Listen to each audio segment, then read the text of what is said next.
Hello বন্ধুরা, আমরা চলে এসেছি নতুন আরেকটা ভিডিও নিয়ে। আমি সিদ্ধার্থ। তো বন্ধুরা, আপনারা কেমন আছেন? আশা করছি আপনারা খুব খুব খুব ভালো আছেন। আমি রিনি, আর আপনারা দেখছেন ইন্ডিয়ান কাপল রিয়াকশন প্রো। আর আজকে যে ভিডিওটা নিয়ে এসেছি, ভিডিওটা একটু অন্য রকমের ভিডিও।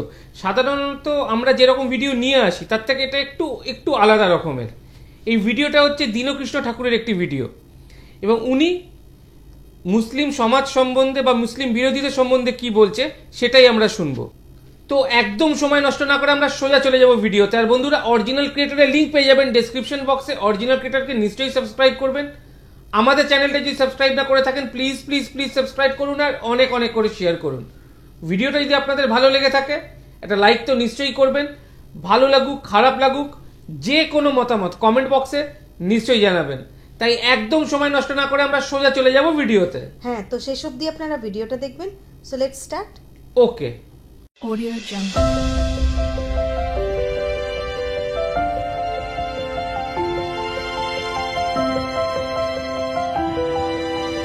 Audio Jungle.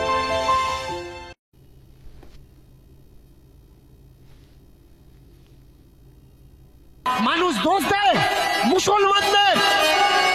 আমাকে অনেকে বলছে আমি নাকি মুসলিমদের বড় করছি। না ভাই, আমি এই বিশ্বের মাঝখানে হিন্দুরা যে মুসলমানের ভাই, মুসলমানরা যে হিন্দুদের ভাই, এই সত্যকে প্রতিষ্ঠা করতে চাচ্ছি। আমরা ভুলে গেছি কবিদের কবিতার কথা, মোরা একই বৃন্তে দুটি কুসুম, হিন্দু মুসলমান। মুসলিম তার নয়নমণি, হিন্দু তাহার প্রাণ। কারা এই মুসলমান? এরা সৌদি থেকে এসছে, আরব থেকে এসছে, পারস থেকে এসছে, অন্য দেশ থেকে, ইরাক ইরান থেকে এসছে। না, এরা আমাদেরই ভাই। ভাই, এরা আমাদেরই ভাই। আমাদের বর্ণবাদীদের অত্যাচারে এরা মুসলমান হয়েছে। কিন্তু কিছু মিথ্যা ইতিহাসকার লেখকরা মিথ্যা ইতিহাস আমাদের জানিয়েছে ঔরঙ্গজেব নাকি জোর করে হিন্দুদের মুসলমান করেছে। এর জন্য পড়াশুনো করা লাগবে ভাই। ঔরঙ্গজেব জোর করে হিন্দুদের মুসলমান করেনি। ইতিহাসটা পড়ে নেবেন যে ঔরঙ্গজেব কটা মন্দির তৈরি করেছে। এটা কেউ বলে না ঔরঙ্গজেব কটা মন্দির তৈরি করে, এটা বলে ঔরঙ্গজেব মন্দির ভেঙেছে। বলুন তো, মন্দিরটা কার? মন্দির আপনার? মন্দির রক্ষা করার সময় আমরা সবাই হিন্দু। মন্দির যখন গন্ডগোল হয় আমরা সবাই কারা? আমরা সবাই হিন্দু। কিন্তু মন্দির যখন দখল হয়ে যায়, ওই মন্দিরে আপনার অধিকার থাকবে না। ওই মন্দিরে ঠাকুরের কাছে কয়েকজন কন্ট্রাক্টর দাঁড়িয়ে থাকে। তারা কে? তারা কেউ হিন্দু নয়, তারা উচ্চ বর্ণের মানুষ। কিন্তু যখন মারপিট আর গন্ডগোল, তখন আমরা সবাই হিন্দু, আমরা সবাই হিন্দু, আমরা সব বোঝা লাগবে ভাই কে হিন্দু আর কে হিন্দু নয়। চক্রান্ত করে আমাদের ব্রেনের সঙ্গে খেলা হচ্ছে। যেদিন আমরা খাতা কলম কাগজ কলম নিয়ে স্কুলে ছুটবো, কলেজে ছুটবো, আমরা লেখাপড়া শিখবো, এরা আমাদের ঠকাতে পারবে না। এর জন্যে পড়াশুনো করার দরকার ভাই।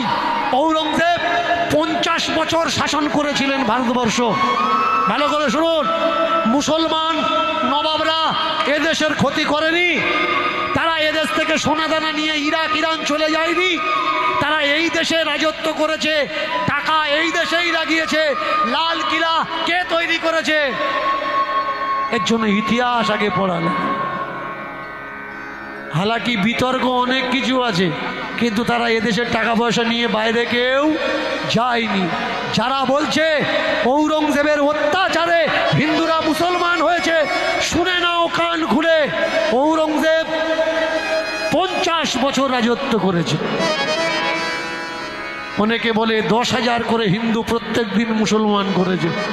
বলুন তো, 50 বছর যে মানুষটা রাজত্ব করেছে, 10,000 করে হিন্দু যদি মুসলমান করত, এই ভারতবর্ষে আর হিন্দু বলে কেউ থাকতো না। তাহলে মুসলমান কারা হয়েছে? ওরা দেখেছিল একজন মৌলবী, একজন মাওলানা যেখানে দাঁড়িয়ে নামাজ পড়ে সেখানে একজন ফকিরও নামাজ পড়তে পারে। একজন মৌলবী, একজন মাওলানা, একজন হাফেজ, একজন আলেম, একজন এলফ, তারা যেখানে বসে খায় একটা ফকিরও তার পাশে বসে খেতে পারে। কিন্তু আমার সমাজে ব্রাহ্মণ যে রাস্তা দিয়ে চলে সেই রাস্তা দিয়ে নিজ জাতের মানুষ চলতে পারবে না। ব্রাহ্মণ যে পুকুরের জল খায় নিজ জাতের মানুষ সে পুকুরের জল খেতে পারবে না। ব্রাহ্মণ মন্দিরে উঠতে পারবে কিন্তু নিজ জাতের মানুষগুলো মন্দিরে উঠতে পারবে না। আমাদের উচ্চ বর্ণদের অত্যাচার সহ্য করতে না পেরেই এরা মুসলমান।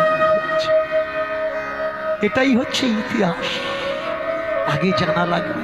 দীনকৃষ্ণ ঠাকুর বলতে চাচ্ছে ভাই আমরা সবাই ভাই ভাই, আমরা না তো হিন্দু না তো আমরা মুসলমান।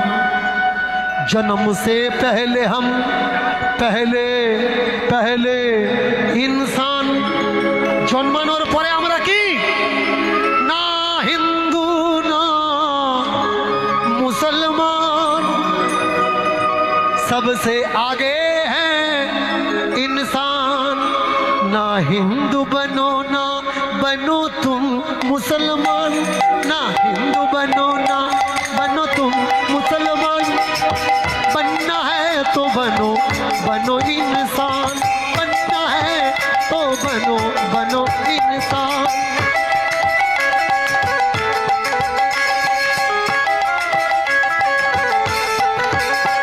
ना हिंदू बनो ना हिंदू बनो ना बनो तुम मुसलमान, हिंदू बनो ना बनो तुम मुसलमान। बनना है तो बनो बनो इंसान, बनना है तो बनो बनो इंसान, बनना है तो बनो बनो मुसलमान ना बनो इंसान। সবার উপরে মানুষ সত্য, আগে মানুষ হওয়া লাগবে। এই আল্লাহজি এই করলে বাইরে কি কথা বলছিস রে, ভেতরে আয়। বৃদ্ধ বাবা কথোপকথন শুনিয়েছে, দুই ভাইকে ডাকছে ভিতরে আয়, বারান্দায় এসে বস, বাইরে বসে আলোচনা করিসনি। বড় দাদা মালা জপছিল, মালা জপতে জপতে বলছে বাবা আমি ত্যাগী মানুষ তো সংসারে যেতে পারবো না। খেয়াল করবেন, মালা জপছো অসুবিধে নেই, মালা গলায় নিয়েছো অসুবিধে নেই, তিলক সেবা করেছো অসুবিধে নেই, কিন্তু মানুষকে যে ঘৃণা করছো এতে অসুবিধা। এই উত্তরের দিকে গানে গেছিলাম পৌষ মাসে, আমার আগে যে শিল্পী গান করছিল আমি দেখলাম যে নামের আসরের কাছে 3-4টে মালা দোকান বসেছে, খুব বিক্রি হচ্ছে। তারপরে আমি গাইব, ছেলেরা কমিটির ছেলেরা আমাকে নিয়ে যাচ্ছে, মালা দোকানের কাছ থেকে যাচ্ছি, আর ক্লাবের ছেলেরা এত বদমাইশ বলছে ও দাদা গুড়িয়ে নাও আর বিক্রি হবে না, এ যদি আসরে ওঠে আর মালা বিক্রি। লোক আমাকে বলে আমি নাকি সাধুগুরু বৈষ্ণবদের নিন্দা করি। না ভাই,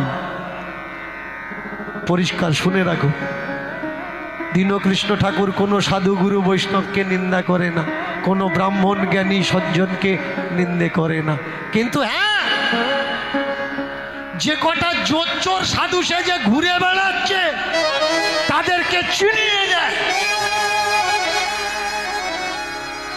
মালা তিলক নিয়ে যারা বাম্মাকে খেতে দেয় না তাদেরকে ওয়ার্ন করে যে এটা উচিত না। মালা তিলক নিয়েছো কোনো আপত্তি নেই, কিন্তু ভাই তোমরা মানুষকে ঘৃণা করছো কেন? খোল করা তাল বাজাতে বাজাতে এসছে, হরে কৃষ্ণ করতে করতে তোমার বাড়িতে ঢুকেছো।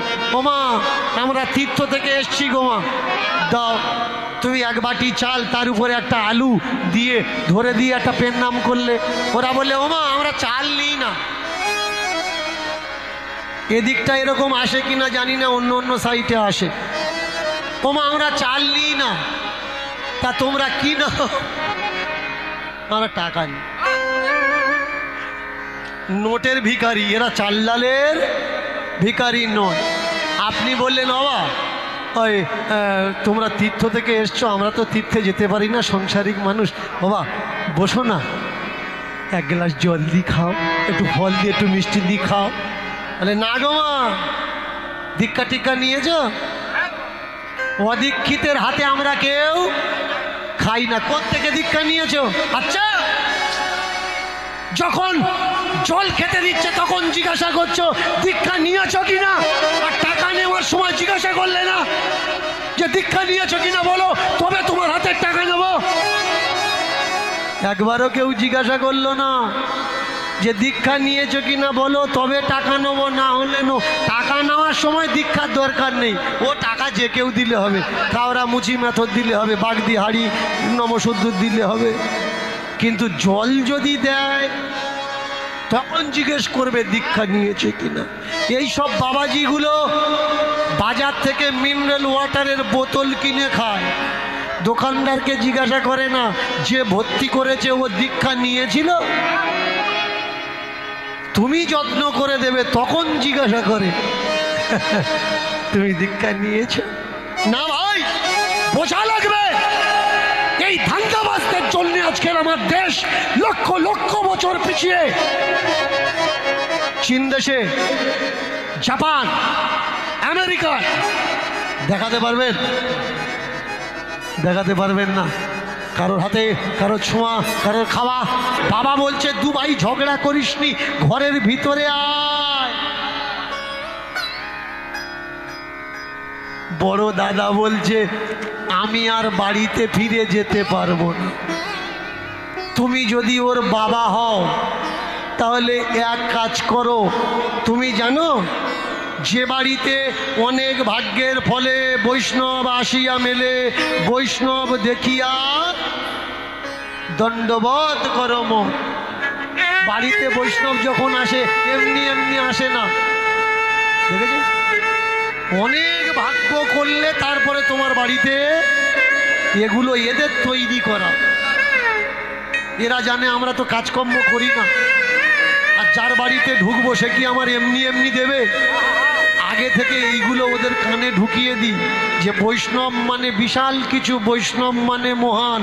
বড় জোরে বলছি শুনুন, আমি কোনো জাতি, কোনো মাজাব, কোনো সম্প্রদায়কে দোষারোপ করে কথা বলছি না। যে কথাগুলো বলছি আমার কনস্টিটিউশন, আমার সংবিধান আমাকে অধিকার দেয়। Freedom right, speech of right, আমার সংবিধান আমার অধিকার দেয়। আমার সমাজে যখন অন্ধকার কুসংস্কার বেড়ে যায়, সেই অন্ধকার কুসংস্কারকে দূরকরণ করার জন্যে একটা ব্যক্তির, সামাজিক ব্যক্তির এটা কর্তব্য, এটা করণীয়। সেই কর্তব্য আমি পালন করছি মাত্র। যারা প্রকৃত বৈষ্ণব, প্রকৃত ব্রাহ্মণ, তাদেরকে আমি ভূমি শূন্য দণ্ডবত প্রণাম করি। কিন্তু যারা বৈষ্ণব নয়, শুধুমাত্র বৈষ্ণবের ছদ্মবেশ ধরে বৈষ্ণবের গায়ে কলঙ্ক লাগাচ্ছে, আমি কথাগুলো শুধুমাত্র তাদের জন্য বলছি। মন দিয়ে শুনুন, বলে দিল বাড়িতে বৈষ্ণব কখন আসে? কোটি কোটি জন্ম তপস্যার ফল থাকলে তবে তার বাড়িতে বৈষ্ণব আসে। আর তুমি মনে করছো আমার বাড়ি ঢুকেছে যখন, তাহলে আমি কোটি কোটি জন্ম আমার পূর্ণ ফল আছে তবে ঢুকেছে। হাঁড়িতে খাওয়ার চাল থাকুক বা না থাকুক, ধার করে এক পালি যে ও খাক না ভাই। বৈষ্ণব দেখিয়া যে জন না নোয়ায় মুন্ড, সে মুন্ড গিয়া পড়ে নরকের মুন্ড। মানে বৈষ্ণব দেখা মাত্র যদি আপনি মাথা না নোয়ান, আপনার বডি থেকে মাথা কেটে গিয়ে কোথায় পড়বে? নরকের কুণ্ড, মানে নরকের পুকুরে গিয়ে। দেখেছেন ধান্দাবাজি কিরকম? মেনে চলুন, সারা জীবন জোচ্চুরি করেছে, সারা জীবন মিথ্যে কথা বলেছে, মানুষকে ঠকিয়েছে, গাঁজা খেয়েছে, মদ খেয়েছে, এখন 60-70 বছর বয়সে এসে বৈষ্ণব হয়েছে, তা ওর দিকে মাথা নোয়াতে হবে, ওর দিকে মাথা নোয়াতে হবে। প্রবাদ লিখে রেখেছে, প্রবাদগুলো মন দিয়ে শুনবেন। প্রবাদ কি লিখে রেখেছে? না শুনিবে গুরু নিন্দা,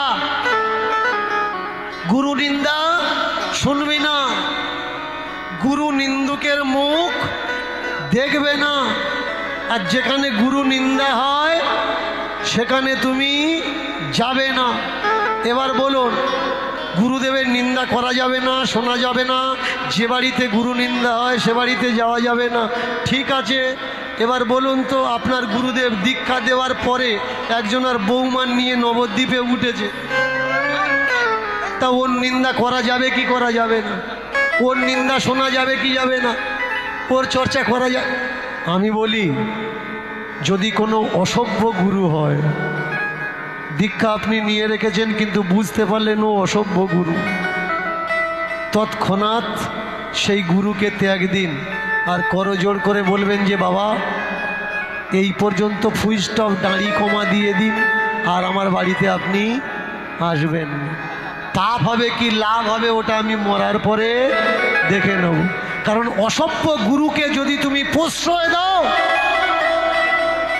ও এক বাড়ি থেকে আরো 10 বাড়ি তোমার ক্ষতি করে দেবে। এর জন্য ওঠো, জাগো, বাবা ডাকে আয়। ঘরের ভিতরে ছেলে বলে যাব আমি দ্বারকা ধামেতে, আমিও ছেলে, এও ছেলে। একটা বংশে যদি কেউ বৈষ্ণব হয়, শুনবেন ভালো করে, একটা বংশে যদি কেউ বৈষ্ণব জন্মায়, তাহলে তার মাতৃকুল 7 কুল, পিতৃকুল 7 কুল উদ্ধার হয়ে যায়। মাতৃকুল 7 কুল, পিতৃকুল 7 কুল উদ্ধার হয়ে যায়। আপনার বাড়ি যদি কেউ বৈষ্ণব গোসাই হয়ে গেছে, সাধু হয়ে গেছে, আপনি ভাবছেন আমার সাধু হওয়ার দরকার নেই, আমি উদ্ধার হয়ে যাব। না ভাই, ও আপনার ছেলেকে সাধু করেনি, ও আপনার ছেলেকে চাকর বানিয়েছে, ফ্রি অফ কস্ট সার্ভেন্ট, যার টাকা দেওয়া লাগে না, পয়সা দেওয়া লাগে না, বিনা পয়সার চাকর, গুরুদেবের আজ্ঞাবাহী দাস, গোলাম। বাবা দেখলে আমি যেমন বাবা, তেমনি বড় ভাই ওর একটা বাবার সমান। তাই নির্দ্বিধায় কথা বলে দিলে, খোকা, ও ছোট খোকা, তুই যা বাবা, দাদার সঙ্গে যা, তবে যাবি, প্রণাম করবি আর বাড়িতে চলে আসবি। দুটো ভাই মহা আনন্দে এখন নাচতে নাচতে চলেছে কোথায়? দ্বারকায়। চলো মন যাই। মায়েরা একটু দুহাত। খুব সুন্দর একটা ভিডিও। প্রথমে যেটা হিন্দু মুসলিম নিয়ে বললো সেটা প্রচণ্ড সুন্দর ছিল, এবং এটা তো সত্যি কথা যে মানুষে মানুষে তো কোনো বিভেদ হয় না, সবার আগে মানুষ হতে হয়। আর দ্বিতীয় যে কুসংস্কারগুলো বললো হিন্দু ধর্মের, যে কুসংস্কারগুলো নিয়ে, সেটাও একদম বাস্তব। মানে এগুলো আমরা সবসময় চোখের সামনে দেখতে পাই। এই জাতপাত, উঁচু নিচু, এই জিনিসটা যদিও বাঙালিদের মধ্যে এখন অনেকটাই নেই বললেই চলে, কিন্তু ভারতের অন্যান্য অংশে, আমাদের এই দেশের অন্যান্য অংশে এই জিনিসগুলো এখনও আছে, বিদ্যমান এখনও।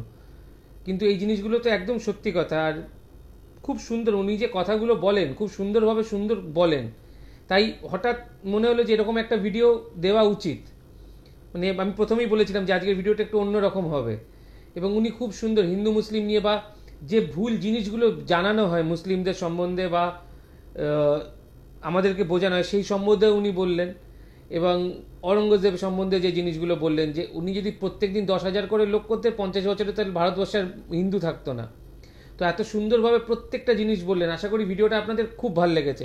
ভিডিওটা যদি আপনাদের ভালো লেগে থাকে, একটা লাইক তো নিশ্চয়ই করবেন। ভালো লাগুক খারাপ লাগুক, যে কোনো মতামত কমেন্ট বক্সে নিশ্চয়ই জানাবেন। আমাদের চ্যানেলটা সাবস্ক্রাইব না করলে প্লিজ প্লিজ প্লিজ সাবস্ক্রাইব করুন, আর অনেক অনেক করে শেয়ার করুন। Thank you.